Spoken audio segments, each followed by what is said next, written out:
911, what are you reporting? We got someone or something crawling around out here. Does a legend walk among us, lurking in the forests of our world? Did you see what it was? Was it a person or an animal or? I can't tell. All I know is that my central light came on and I just happened to glimpse and see this thing running across the yard. A good-sized man or something. It looks like a man. I don't know what it was.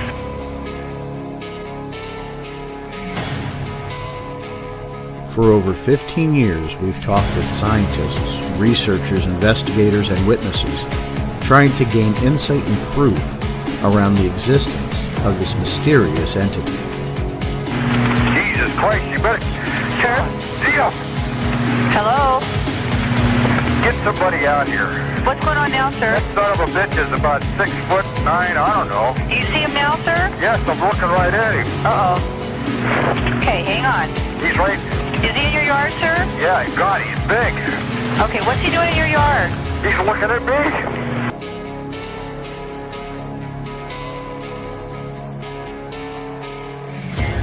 Join us as we continue into the investigation of the Sasquatch experience.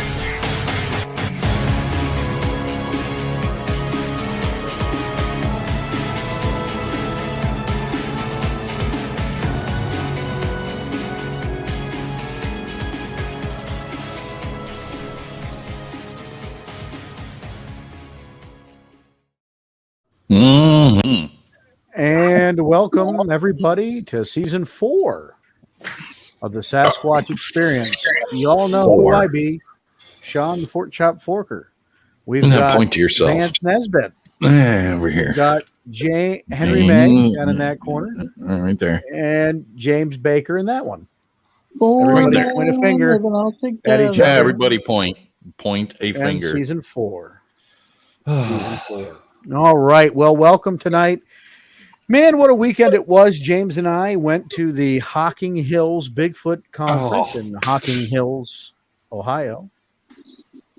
Yeah. You good, Vance? No, you went to Hocking Hills. I sat here twiddling my thumbs while you were having fun in Hocking Hills.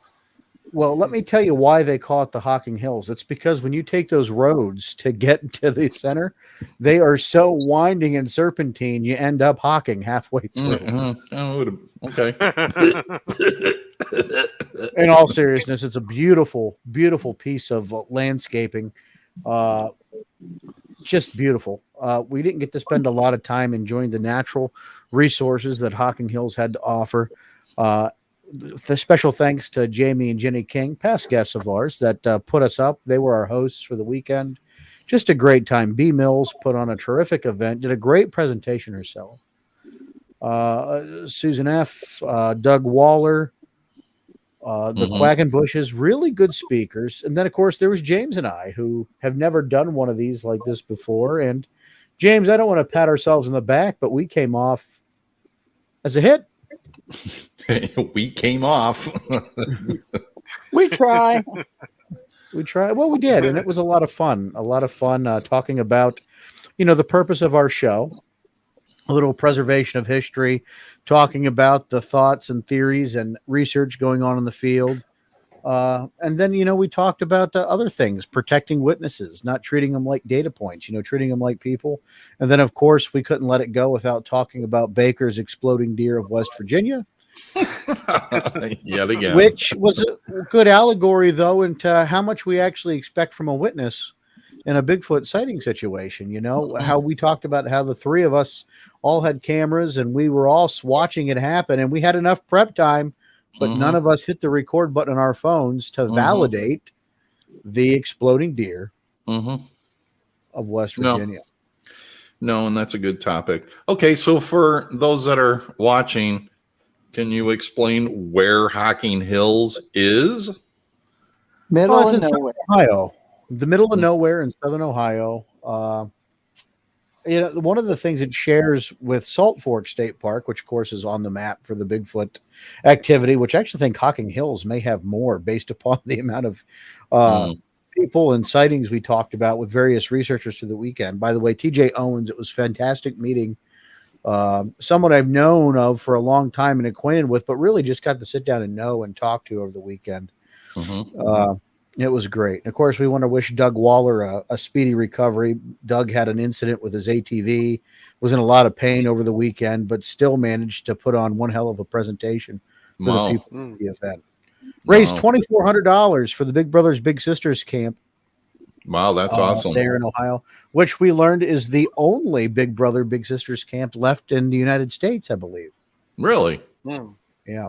It was really important to be. It was a cause close to her heart. It was a pleasure for us to be able to not just financially donate, but show up and be a part of the experience. And I would do it again in a heartbeat. It was fantastic. B was so great, so sweet, and so damn knowledgeable. You know, she took a lot of flack for being the 2019 Researcher of the Year, but when you watch her presentation and you see the work she put into it, you know, you put away a bias that maybe it wasn't one of your buddies or so on that was picked. She, you know, a great candidate, and I'm pleased to have made her acquaintance and friendship, and just expect more. Promoting B Mills, Be Outdoors on Sasquatch Experience. Good friend, great person. Can't wait to, you know, enhance these friendships and build more on these relationships we built over the weekend. Just such a good time. The next one we got to get you guys all at. We need a Sasquatch Experience 4-way presentation. Now, I knew you said presentation. I needed it appropriately because I knew presentation. There was a chance it could have went south. So I was no, it already did. It went south. Did you have any Bigfoot encounters on your stay over there? Any Bigfoot encounters in your stay over at the cabin or anything interesting? Oh, I had some interesting things that we could talk about from a supernatural perspective the first night. All right. Something kept me awake from a little after midnight till damn near 4:15 in the morning. Just walking around, making all kinds of thumps and banging sounds. And James Baker slept through it, sawing logs in the other room. But it really sounded like a physical person was walking around the cabin at night when the rest of us were down slumbering. It was pretty interesting. Only heard about 30 seconds of coyotes. Jamie and Jenny and I call blasted a couple times at night, see if we get any response.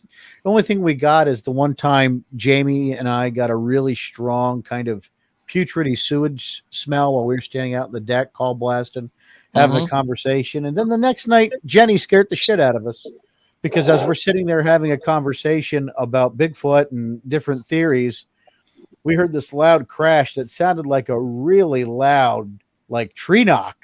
Like it was more like a tree break. It hit so damn hard, and it turned out just to be Jenny slamming the lid of the hot tub. But it took my ample-sized posterior very little time to react, and I must have jumped 12 feet in the air because it just happened so randomly, and none of us heard Jenny underneath us, underneath the deck. You know, now there we go again. Oh. You had to be there, I guess. It was a hell of a good time. Well, I enjoyed it. Again, thanks to our friends that showed up and our Jamie and Jenny who hosted us. It was great friends. You guys don't know what you mean to us. We really appreciate it. In the event, make sure you get out and support the next Hocking Hills Bigfoot Conference, folks. I depend on you to do it too. Great event. And a great cause, guys. Just can't thank B enough for putting on such a fantastic presentation. Now, I know this is season 4 and everybody's here to talk about the missing, right? And this phenomena is not something we're going to solve in one show. It's not something we're even going to be able to, there goes Vance, something we're not even going to be able to put a scratch on it in each individual episode. There's so much content. So we're taking a 10-episode mini season before the holiday to just talk about the missing and why it's important. And guys, you know, sometimes it seems silly to think about these situations. And of course, it's easy to blame a mythical creature for nefarious things that happen. But, you know, there has to be that thought of what if. And I can tell you over the years how many times somebody has said to me or asked me, Forker, do Bigfoot hurt people?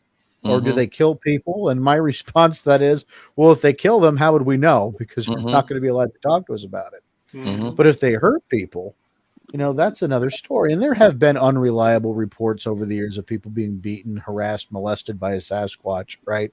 But then there's also been, stories of abductions that have happened in our Bigfoot history. Albert Ostman. That story, for example, we touched on it a couple episodes ago. It's kind of like one of the first stories around of a Sasquatch literally abducting somebody. So you have to ask yourself the question, did the Albert Ostman story, one, if it did happen, which there's questions about, two, did that set the stage for the later assumptive possibility that Bigfoot is responsible for taking these people?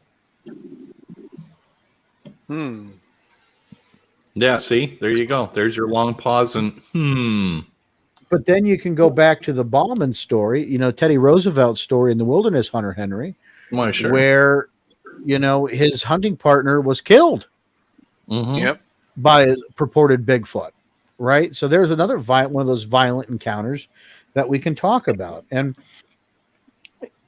throughout our history of this field, there's all kinds of stories that are out there. The Dyatlov Pass, another story that's popular with theorists, that it was a Bigfoot creature that killed those people. What are you guys thinking? Where are you at in my line of thought? Well, as far as the Dyatlov Pass, that's an interesting story. And I mean, some of the elements surrounding that are just so bizarre. Yeah. I mean, the tent being cut from the inside and away from on the opposite end of where the door was, right? People were their tongues ripped out and things like that. How do you explain that? I mean, it's difficult to explain how they could have had their tongues ripped out. I mean, a human couldn't possibly do it. No. Well, and some of those things, led to the credence of perhaps a mythical creature. Go ahead, Vance. I'm sorry, I didn't mean to step on you there, buddy.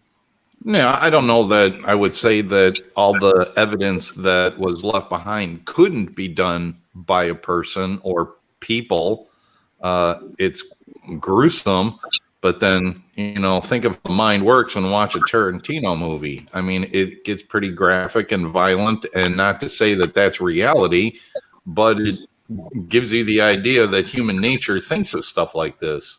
And, like I just made reference to, and just like Henry made reference to, I think the biggest evidence that something really strange that may have been maybe an indigenous or non-indigenous creature is the fact that there was it clearly laid out that there was panic and trying to make your way out of the backside of the tent. And then, with the lack of clothing, boots being left inside. So, yeah, that's pretty compelling. Well, people shed their clothing too during hypothermia. That's, that's not uncommon, but there's just so much to that story. And, perhaps in one of these 10 episodes, we really sit down and talk about that a little bit more in detail. James and I were listening to The Cold Vanish. Oh, I'm sorry, a little nose itch. By let me pull the name of that guy up. On the way home from Hocking Hills on Sunday. The Cold Vanish by John Billman. Seeking the missing in North America's wildlands. And there's several times throughout the book where he references Sasquatch. In fact, he talks about Derek Randall's and the Olympic Project in there quite a bit as they were searching for the missing Jacob Gray. Jacob's father was really never gave up hope that his son was still alive. Of course, they did find his body, Baker, a year later after they did after he disappeared. But his dad was relentless in chasing down any lead, even no matter how fantastical. The psychic lady that told him that his son was with a group of Bigfoot and was being held by them. He went through whatever lengths he could to find out if his son was still alive, because he couldn't accept that, perhaps his son was deceased, and which is a hard thing to accept. And as we as a to father, that's what you would do, though. Absolutely, as a good Vance, father, you and I are both. something that you and I are both fathers. If something happened to our kids, I wouldn't Mhm. stop until I had proof that they weren't with us on this. You know, Right. that's a hell No, of you a want thing to have to closure. experience. Right. You want And you know, closure. I think that's something we have to think about here when we talk about this entire series. This 10-episode series we're doing is, you know, these are people's lives. These are real people. These aren't fictitious characters in a story or a novel. They're people that have disappeared for sometimes no reason or understanding whatsoever. And Mhm. I approach this with great sensitivity because of that. I don't ever want to, minimize or, minimize somebody's chances of survival or being with us to sensationalize a story about a Bigfoot creature potentially being responsible. But there is a reality here that we have to talk about. This Mhm. show's a good platform for that because it does nest right on that point of the pin, right between fantasy and Mhm. reality. You know, Right. Sasquatch, should it be real outside our own observations, could potentially be responsible, like any other wild creature, animal, person, uh, Mhm. for missing people. And there are stories out there. David Paulides' books, the Missing series, in exhaustive searches and notations of these missing people. Mhm. Right. There has to And be I something to it, or I don't think David Paulides would waste 6 books on it. no, and the way the whole story starts within itself is how he was approached and how he started this whole thing. Uh, it seems to me that it wasn't a thought process that he had. Hey, here's a way of making money, and I can write books.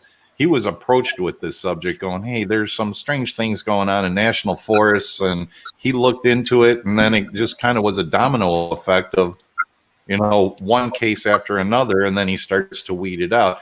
I give the guy kudos, and I would like to point to a few of his case stories that he has written about in as we go through season 4, The Missing, because there are some things that are just absolutely phenomenal, but yet there's no answer to the mystery. James, what was your take on what we were listening to? In the Cold Vanish, as we're talking about this tonight, you had some interesting takes on it. Well, the big thing was a lot of these people that vanished. They kept saying, "Oh, well, they must have moved on. They must have whatever." Well, the one gentleman left all his belongings, and then they were saying like he had plans to go to Maine, he had plans to go to California, he had plans to do this. He was a bicyclist, and they had all these plans to go these different places, but yet he left all his gear in one location. And then they tried to push the mental illness factor, and they were like, well, he was mentally ill and whatever. And when they find out what happens in the end for the poor guy, you know, none of that could have even been close to true. And then the woman that was the runner, her biggest they focused so much on the husband that they never focused on the facts that there were so many other people that were doing horrible things that that it could have been a multitude of people, but they'd rather just focus on the husband because that was the easiest tick. With the gentleman that got lost, the worst part was is he got lost right before a big storm. There was a plane crash, and there was another gentleman who got lost at the same time. So he got put on the back burner because everybody else was working on this particular thing. But the father's like, no, no, no, I can get all these people. You just have to sign off on it. And the Rangers and all of them were like, no, no, we can't do that for liability. He's like, I don't care about liability. My kid's out there. You Mhm. know, Now, it was, James, and when we were at so far, because it's getting a little muddled, I just want to add a little clarity there. He's talking about 3 different cases that are happening in the book that the Cold Vanish. It was the one runner that disappeared. Her husband was a suspect, but they also tie to the fact that she could have fell victim to the Great Basin serial killer, I think was the name of what they ended up coining this guy. yep. Then there's Jacob Gray that I was talking about before James took over. And then this last one was part of the Jacob Gray case where a plane crash had happened and another missing person that just pushed him away from the principal person they were looking for. You have that plane crash. That becomes a pretty hot button item for, any organization to take priority. Mhm. But it was a series of unfortunate events that put Jacob in the back burner. Now they do find Jacob a year later, deceased, and it's just sad because the dad, really looked at every resource, and no matter how fantastic. And one of the things I learned about some of the people in the Olympic Project, especially Derek Randalls, is he's really equipped to take on these rescue missions. Like, he's just not a Bigfooter like some of us. Like, he's a real deal outdoorsman. So, if he ever get the chance to listen to this, the man has even more respect of mine than he had before us going into this. And just the way of care they gave the father, and helped him through the process, like put the whole resources of the Bigfoot barn, gave him a place to stay, so on and so forth, as he's just exhaustively looking for his son.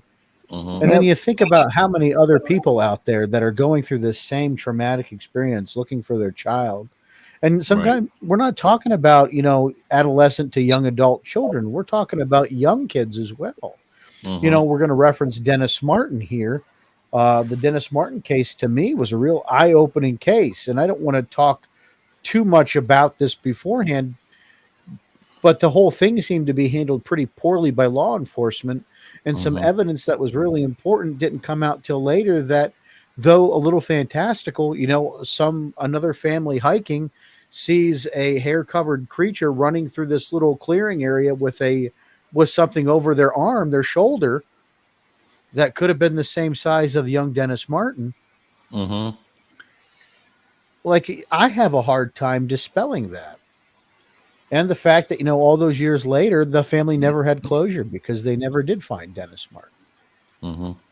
Right. And so when we talk about these things, I really want to put that clear out here with our audience, is that these are real people, and their families are real, and it is a real tragedy. And I'm not minimizing that in order to get ratings. I really want to talk about this from a scientific and sociological standpoint, because there just has to be something to this. Oh, I'm sure there is. There's a case that happened a few years ago. Casey Hathaway, a young child, 3 years old, ends up missing from grandmother's, view, and couldn't find him for 2 days in January, freezing cold. And as a 3-year-old, he tells the authorities that because he was found, tells the authorities and his grandmother that it was a bear that kept them warm and took care of them for those 2 freezing nights.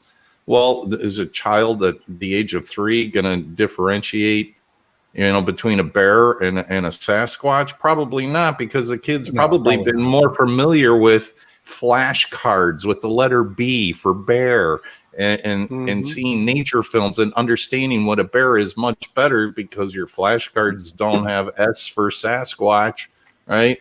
So, let's add one more layer onto that, Vance. Yeah. With your analogy right there, let's add one more layer to it.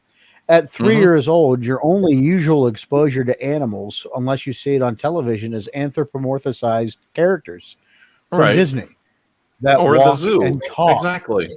Yeah, that's right. Yeah, so, that's a really good point.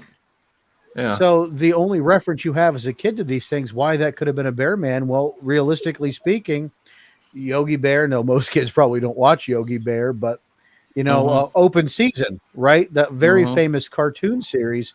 It's a anthropomorphized bear. Right.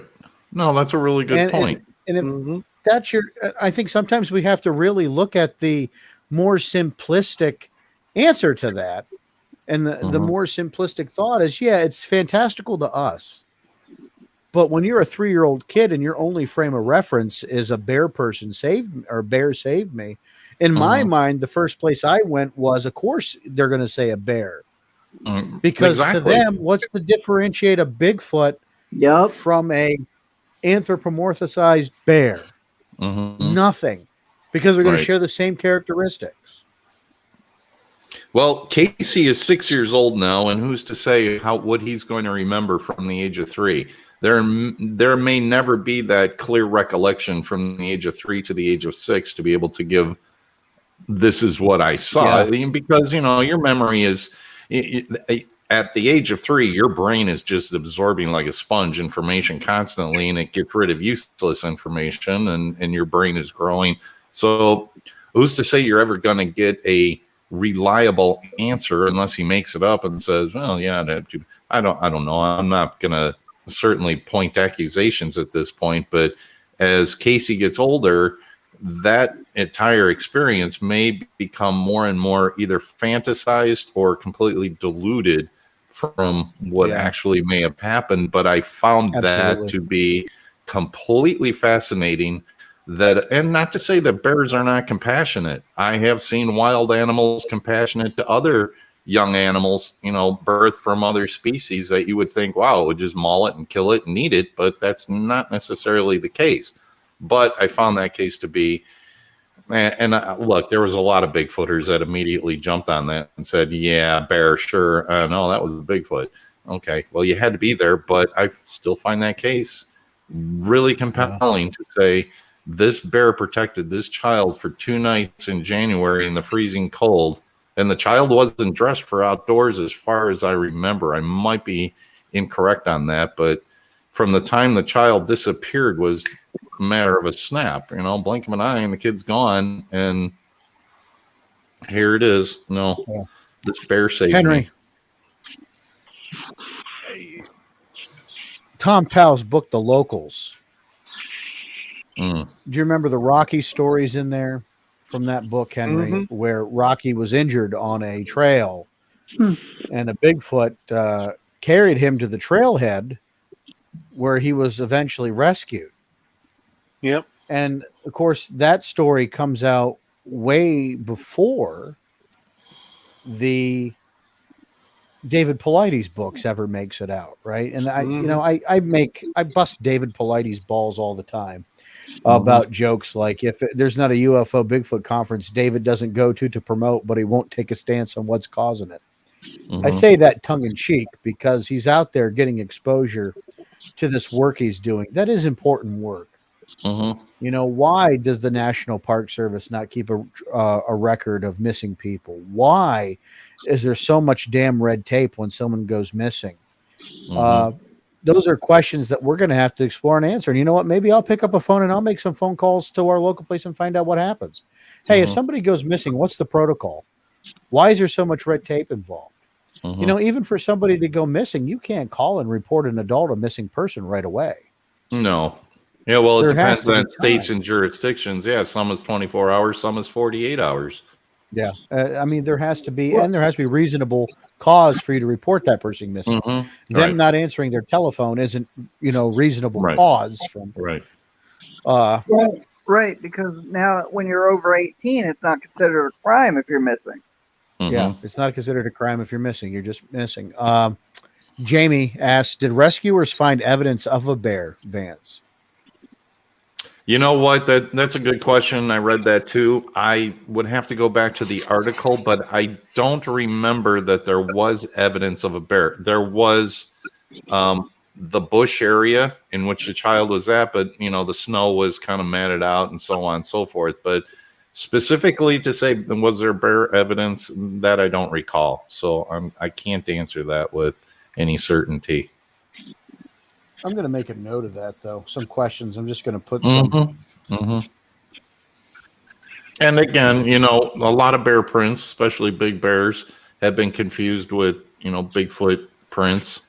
And that's a provable fact. And it can be kind of confusing unless you're really into the field and you know how to track and you understand what footprints and animal prints, and that a bear steps in its own track from hind leg, front leg to hind leg, and it can extend the track and make it look like a Bigfoot print. But you make a very good point here, and B made that same point in her presentation over the weekend, is the preparation you need going into this, and why learning certain skills is very beneficial to Bigfoot researchers. One of those is tracking and track identification, and being able to have a sense of the area you're in and doing your homework before you go into that. And I say that because it's fresh in my mind, but I took a lot away from her presentation as we're going into this, things that we take for granted because we do it on an everyday basis. And I'm like, could there be more times even I'm more prepared about what's going on? No, and what I'm doing and getting into, right? So And there's also devices out there that, probably every Bigfoot researcher should have. And then we could talk about that at some other point too. One of them is this device that you can send a text message no matter where you're at that allows people to know you're safe or if you're in distress. Right. Yeah, there's oh boy, what's that called? There is, the tracking devices you can buy just for remote camping. It's all satellite fed, so it pinpoints you wherever you're at, doesn't matter. Yeah, I wouldn't want to go out in the wilderness without some sort of device like that. Look, I don't go out alone. I always have a partner. I don't do solo on purpose because of something that could happen. And sometimes even two people sketch, right? There is safety in numbers and not even just, Jason Voorhees-esque, wood killers out there. I'm talking about legitimate people that are out there up to no good, but also animal attacks happen. And in the world of human encroachment, like they're happening more and more often. No, that's very true. Now, there are cases where there has been a group. And when I say a group, I'm talking 12 individuals, but one individual it takes off ahead of the hiking and they're ahead by maybe 50 yards or so, and they end up missing. Or the individual in the back ends up missing. And of course, they kind of quickly cross out predation just because of the fact that there was no noise, no screaming, no evidence. It's just a missing individual. I'm glad you brought that up because that was something I found very interesting too. You would think that it would be the person in the back that would be the most picked off, but that's usually not how it happens. No. It's normally the person in the front that ventures ahead, and then there went Clive. Yeah. Clive disappeared.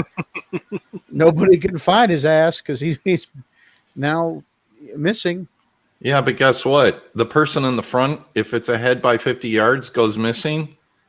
The group still moves forward, assuming that individual is 50 yards ahead. And they keep moving forward. 50 yards is a decent distance. Oh, doesn't sound like a lot, but it's a decent distance. And I mean, if you're on a hiking trail in the wilderness, sure it is. Yeah. Yeah. I mean, when when you're unobstructed, it's not so bad. But when you're in a wooded environment where there's a lot of distraction, 50 yards is significant. Well, when we go hiking, Sean, we're doing the chain gang thing, right? We'll all be shackled at the ankles to each other. You take one. You shackle yourselves to me and Henry. Ain't nobody going anywhere. I'll tell you that. Instead of safety in numbers, it's safety in mass. That's right. Folks, report your sighting or encounter to us, sasquatchexperience.com. One of the points James and I did make is we do investigate sighting reports. We do research, and with our resources and friends around the country, we have somebody quickly that could respond to your situation and be glad to help you out. Witnesses are really important to us. You guys just aren't data points. You're critical in what we do and requires a certain amount of empathy to, deal with. And we got your back here. SasquatchExperience.com to report your sighting or encounter. Also, this show is supported by listeners or viewers like you for as little as $2 a month. Go to patreon.com/Sasquatch Experience. Starting for as little as $2, you get access to ad-free shows. Help keeps this show going. We've got some great supporters here. We've got some great Patreon supporters. Added a new one, Mr. Aaron. Thank you so much, sir, for joining at the Hollers, or not the Hollers level, the Experiencers level. And we got some good stuff coming your way. Answer your email, sir, by the way, so we can get you added to the extra goodies that makes it worth being an Experiencer for. Sure. And of course, find us on social media, except for today, Facebook.com/Sasquatch Experience and Sasquatch Experience on Instagram, Squatch EXP on Twitter. And Twitter was probably one of the only outlets you could have followed us on today. Thank you, technology. Yeah, no, that's okay. And one final plug. Tonight's beer of the night. We lost Henry.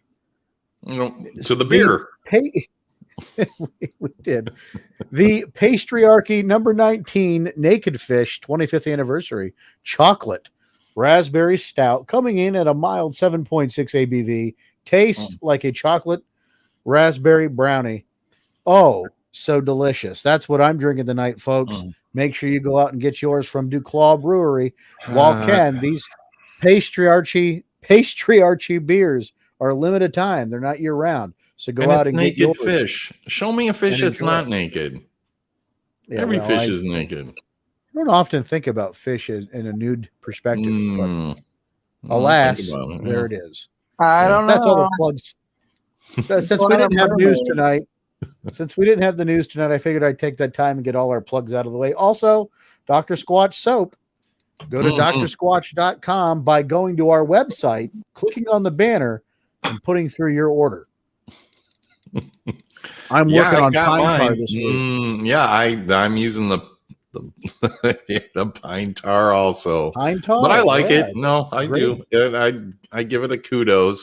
We'll leave it at that because James uses a different soap.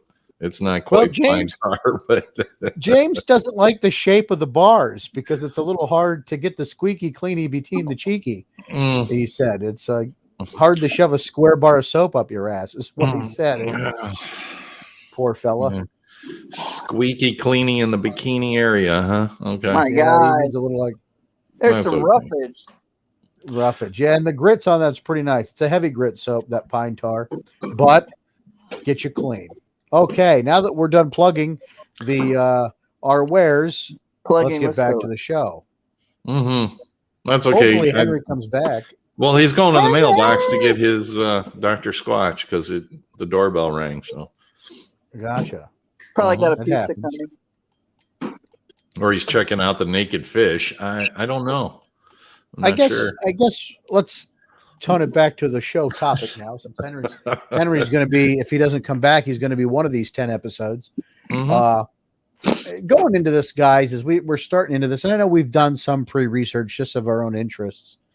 What are you guys thinking so far about this whole concept of potential responsibility to missing people? Well, I'll kick off because I know Baker will probably have a better point. I think there's a lot of viability to it, but I'm not sure that it's all in violence. I don't know that let's just hypothetically say Bigfoot is a discovered creature. Science knows it. It's a public entity. It's known about around the world. I'm not sure that it would be a violent interaction. Yes, we categorize it as an animal, but I'm not sure that it's really all about violence and predation. I think maybe it's, the missing may go missing for misunderstood reasons. And I don't want to get into the whole UFO aspect of it too for, alien abductions through the use of Bigfoot. Possibility. We can talk about that at some point in our season 4, but I think that's kind of a reach because, as I've stated in shows past, I'm trying to start with the flesh and blood aspect and look at it from that point.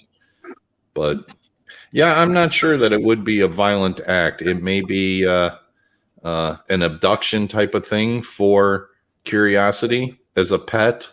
Who knows? Slave labor. Yeah. Who knows? Interesting. Jake, what you think? I'm sorry, it took me a minute for slave labor. I'm trying to get the picture out of a bunch of people working in the field. Yeah. Okay, so my concept on a lot of it is the fact is that there's the school of thought that thinks it's just an animal and not very bright and whatever. Then we should have been able to find it by accident, because if it has the brain, it's a bear. We see bears. Bears don't hide. I mean, they hide somewhat, but they don't hide enough. We see deer. They don't hide. There has to be a percentage, if it's a flesh and blood creature, there has to be a percentage of knowledgeable understanding that human bad, we stay away from them. Or because otherwise we'd have lucked into seeing this thing 400 years ago. But we have, in my opinion, I think we have. But we would have had like more solid evidence where it said, like for instance, like if it lives on instinct, then instinct would eventually have it robbing a garbage can behind a Denny's. Right. Okay. No, I understand where you're coming from. We would have one in a zoo by now if that were the case. No, Right. I completely agree with you on that. If But it's not flesh and blood, then we'll never figure it out because it's probably smarter and ethereal per se. It's there for a specific purpose. It probably doesn't. It's probably smart enough to realize that we're not involved mhm, and doesn't bother. Do you know what I mean? It's never going to give mhm, us the evidence we're all looking for. So right. I say there has to be an intelligence level there if there's an existence, because there's no way we didn't find it by accident. Mhm. You know. No, you make a fair point. And I always say this when I reference this as being an animal. I don't think it's a dumb animal by any means. I think it has some sort of, more advanced consciousness where it is more aware, Mhm. oh, pardon me, than most. Ah, the That naked fish. patriarchy coming back. Mhm. Yeah. And sorry about that. That was rude. But anyhow, there has to be some advanced knowledge or intelligence in this thing. I don't mean more advanced than us, but who knows? I just agree with James when he's saying that, if it was more aware, we wouldn't, or if it was less aware and less intelligent, we would have had an easier time stumbling on it. And there'd be an easier time, collecting evidence that it exists, or it would have already been hit by a car and proven already, Mhm. or shot, something along those terrible lines. But But see, I think all that has already happened. It's just that, and I know we're going down a rabbit hole. I think all those things have happened. It's just that we're not privy to that information and what happened to that evidence. I don't think you're wrong with that thought either, Vance. But I think there can be a line of thought that says, just like people, we have accidents all the time. People get hit by cars, and you don't have to be stupid to be hit by a car. You just have to be reckless or not paying attention, or somebody else has to be reckless and not paying attention. Right. But it's the aftermath. What became of that injured body or dead body after that accident? And look, Well, there's there's lots of reports stories out there. There's lots of stories out there and reports that, yeah, I think the one that comes to mind is an 18-wheel semi hit one, took it out.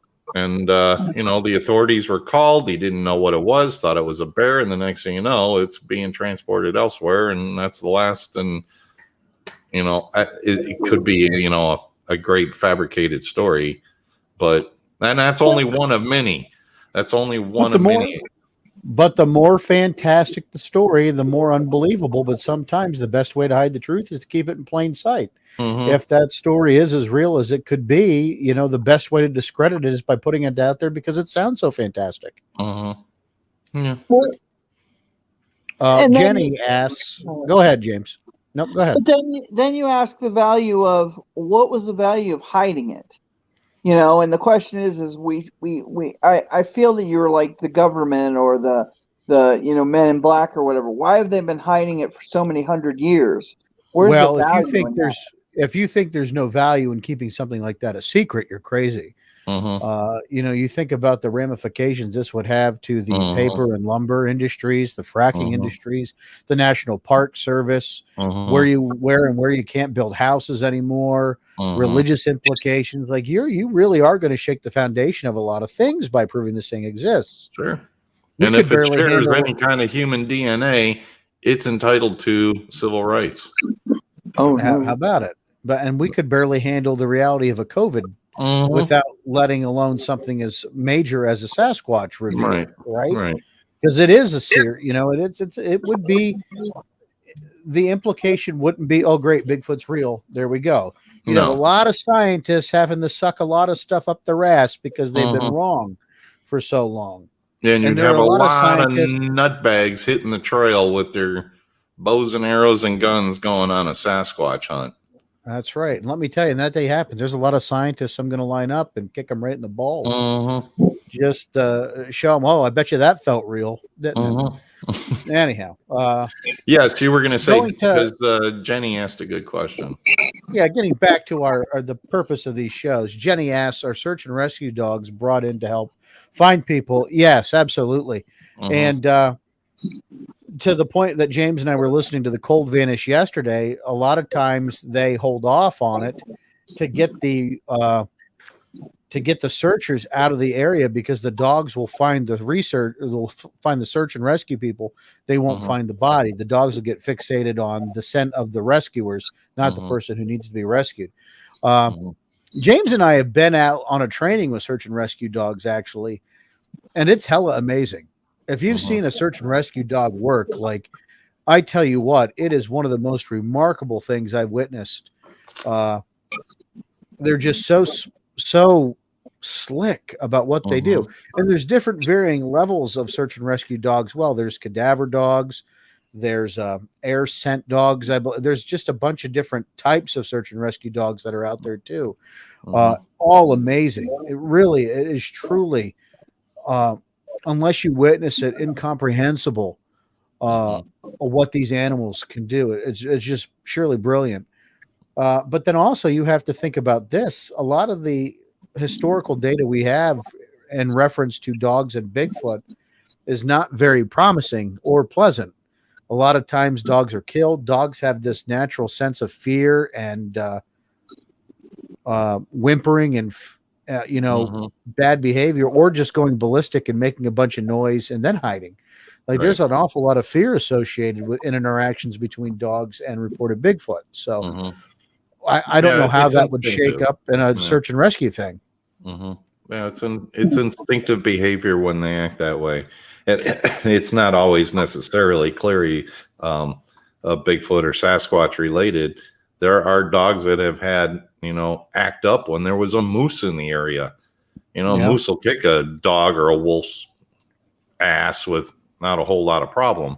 A dog knows that, and that creature's a whole lot bigger, and they do act up in those cases. But, well, it kind of goes to that one. Kind of goes into the study of memory, and is memory passed through DNA, just like any other trait, right? And you talk about instinctual memory, not like you can remember your great grandfather's social security number or his blood or his breakfast preference, but you're talking about instinctual experiences through a culture, through people, and how we interact to that same stimuli today. It's really fascinating getting into that.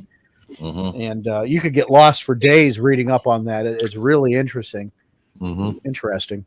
No, very, very true. I mean, it's only been recently, and it's still a hypothesis, but just recently, why do your fingers shrivel up like prunes when they're wet for a period of time? And research keeps going on. It's gripping the water. And well, if your body adapted to that for water, why wouldn't your DNA have adapted to an experience with a creature from 10,000 years ago that's an indigenous species of fear? And what they're finding is it does. And then you go into that line of thought of this reaction we have to infrasound or perhaps infrasound or pheromones, or is that genetically passed down through ancestral interaction? Maybe there aren't 10,000 Bigfoot out there right now people are interacting with, but when our ancestors were interacting with creatures like this, obviously the experience wasn't a good experience. They were competitors for the same food sources. That gets in there. And then perhaps, that brings us into these missing people are more attractive to Sasquatch because they may be more human than animal. And they can either have the same protective instinct or the same, we can't judge every Sasquatch as being the same, just like we can't judge every person as being the same either. And if people have a homicidal tendency, why couldn't a Sasquatch have homicidal tendency? Why, sure. We know some animals have predatory sense. Once they become a killer, we put them out because chances are they're going to do it again and again and again. Right. And, along those same lines, which I know this gets away from the whole missing thing, but if you start putting those things into aspect, yes, I would say that a Bigfoot, the probability of them having their own independent type of characters and personalities, some could be depressed. Some could be suicidal. Well, that would all be. Some could be elated, and just have a very elated personality. But who's to say that that the missing wouldn't be taken by, a depressed or short-wired, psychological issued type of creature that would abduct something maybe out of curiosity. Down syndrome might be a possibility too. Well, and without being tongue in cheek about that, when you've Mhm. listened to some of those episodes of Sasquatch Chronicles or some of the stories from some of the Southern gentlemen that tell those tales, Mhm.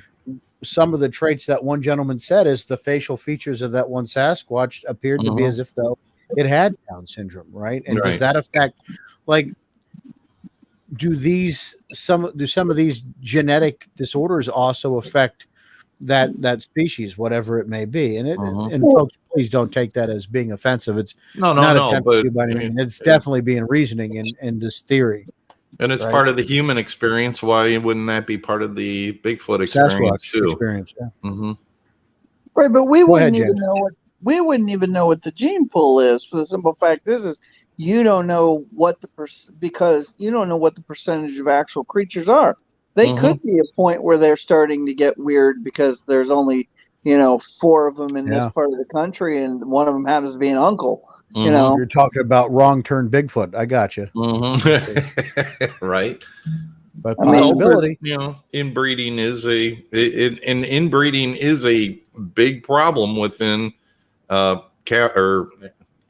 I don't want to say captured animals, but at least animals in captivity. When there's inbreeding, there's a lot of mutations and weird things that go on, and it's over a couple of generations, but it gets worse and worse and worse to the point where death and life expectancy isn't very long. I'm not saying that happens in the Bigfoot because I don't know. None of us are an expert, but it's certainly been prevalent in other animal species. When there's inbreeding, there's a lot of mental changes, a lot of physical changes, a lot of abnormalities that happen. Yeah. And so clearly those creatures were not designed, or DNA was not designed for families to be breeding with the same family. Yeah, definitely. Well, that went kind of creepy. Well, hey, it's biologics, right? It happens. It happens in our own population. Hello, our friends in West Virginia. Just a joke. Just a joke. Oh. It happens. And there's cousin James right there. Hello, James. It just happens, right? And these things, we have to talk about it because it's a potentiality. Right. I was talking to Henry before he dropped off and became part of the missing. Tom Powell's book touched on different scenarios before David Paulides started writing on them. And though they didn't end in such a tragic way, this Sasquatch helped get Rocky to a trailhead where he was able to get help and his life saved. You have to look at the counterpoint to that, and perhaps that maybe they're not all out there saving injured or damaged, people. They're doing something else with them, or to go to your step further, in order, to keep a gene pool more pure, maybe they need a little outside intervention in a forcible way. Like, we just don't know. And if you've seen Primal Rage, you know what I'm talking about. But it's just a dark thought nonetheless, but something that, you do have to talk about as a reality. The thing is, there are also a lot of stories that you hear for the missing people that are returned and they aren't harmed, but they do have no explanation on how they got back to where they were. The one kid was found 4,000 feet higher than in elevation than what they were found. How the hell's a 4-year-old going to get to 4,000 feet elevation in the amount of time they did? Like, there's all these subtleties in these stories that when you look at it individually, that's hard to comprehend. But you look at it holistically, you look at this as pattern based, and you look at this as, a data set. You start asking yourself some real serious questions around this. That's what David Paulides has done. He's written 6 books about it, maybe more coming, not counting his Bigfoot books. But there has to be something to this. That's where I'm at with it. I can't look at all this and because it's an uncomfortable truth, an inconvenient truth, that these Bigfoot may or may not exist. Something is interacting with these missing people. Right. I just can't write it all off as that there's no interaction and nothing happens. It's just hard for me to believe.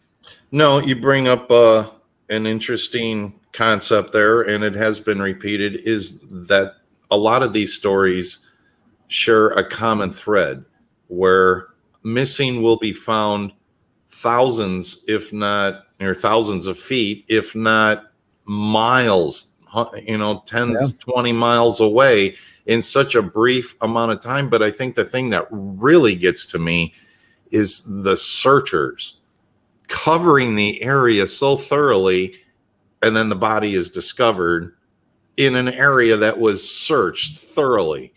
And now, how did it get there? That's one of the problems they've had with the Todd Seas case. And if you follow alien abduction, and I'm not saying there's a connection here, so hold the phone. Right. What I'm saying is that very point you just made, was one of Butch's contention and Lon Strickler's contention point with the Todd Seas abduction. Hundreds of searchers went through this area and searched, but then all of a sudden the body's found close to the home where somebody in an area that was thoroughly searched. Right. And with the sense that with the state of decay that particular body was found in, you would have smelled something. There's no way in hell. And I have real, and I don't know. I don't want to say anything where I trip myself up and say, because it's not that these are two different shows, two completely different agendas and two completely different viewpoints that I'm going off of. I'm not saying alien abduction and the missing are one and the same. I'm just using that particular case point to prove what you were saying, is that they're finding these bodies in areas people have looked, and there should be no reason for that. Right. Unless they were murdered and put there by somebody. Yeah, but it has happened so many times. It's happened too much so many times. So, yeah, there's a lot of oddities in that, but, I find that part of those two aspects I just find creepy. A child is missing, and like you said, found 4,000 feet on a summit. A child is not going to go through that kind of effort, and it can't in that amount of time to get up a summit. No, a child, a 4-year-old child's going to move downhill, not up. No, I don't know. They did say though about young men, when they are escaping, young men go up. Yes. Is it wrong? Is this our Blue Chew segment or what? No, I'm just saying they say, and it was something that was made in the book yesterday that James and I were listening to on the way home, was that when they are, going out, they tend to go up at elevation, not down. Really? Yeah. It was an interesting tidbit I thought I'd put in there. Because I wonder how that was discovered, if that was done in, I don't know. It's in the book, The Cold Vanish. They probably take the existing data of where they were and where they're found and probably collate that from, distance and whatever and elevation. I mean, we talk about the searchers, but, these aren't just average people wandering through the woods with a stick. These are people who know that park. Like the one gentleman that disappeared, those searchers knew that the park, the people with the dogs knew that park. Yes, it's thousands of acres, but at the same time they knew that whole area. Even the father kind of knew the area, And so and the people from that had the, what was the Olympia Project? They knew the area. They had a shed set up and everything. They were practically living there. So to say that, oh, well, they looked and looked and looked and didn't find anything, and then a couple days later they find the body in that same location. It's not like they looked and had no clue what they were looking for or who they were looking for. Right. And then a random body showed up. No, well, during the book, he said the cadaver dogs found multiple bones, multiple things. The dogs were set to only find humans. And they did. Like they found other things that were not that particular boy. Yeah. At the same time. Right. Well, that's a good point. Well, guys, believe it or not, we've hit that part of the evening already. 1 hour blown by. That was fun. It was quick. Well, yeah. Stick around, because I think we'll get into more specifics with cases of the missing instead of a broad scale like this. This is just to get you appetized for the season. And we'll get more specific. This was the primer. That was what tonight was, beginning our search as we get into this. Folks, thanks for listening with us tonight. Thanks for coming back with us for season 4. don't forget, report your sighting to us, sasquatchexperience.com. We take your information, we get it out there, investigate it ourselves, or get it with researchers who can get the job done. Folks, where can Vance find you at? Or Vance, where can folks find you at? Ugh. I don't know. Where you at, folks? Oh, I'm on Facebook, Vance A. Nesbitt on Facebook or Instagram, Vance _ Nesbitt _ STF. And Stranger Than Baker, what Fiction about News, you? and we will have a news segment next week. So usually I'm either at work or sitting on this couch. All right. I Thanks. meant from Helpful. a social perspective, but I'm glad they can. I'm not that social. I'll just put your address out on the internet, internet, so they can come visit. Folks, I'm Sean the Fork Chop Forker. Find me everywhere on social media at Sean Forker. I'm my name. No pseudonyms here. Next week we'll be joined back by Henry May. Get this, Or our season will be looking going. for him, one or the other. Or we'll be looking for him. That's right. His abrupt departure tonight. I hope he's okay. We'll find out and let you know. Thanks for tuning in tonight, folks. We greatly appreciate it. As Henry would say, you all be good or be good at it. Right. We'll see you next week. Keep on squatching. Yes.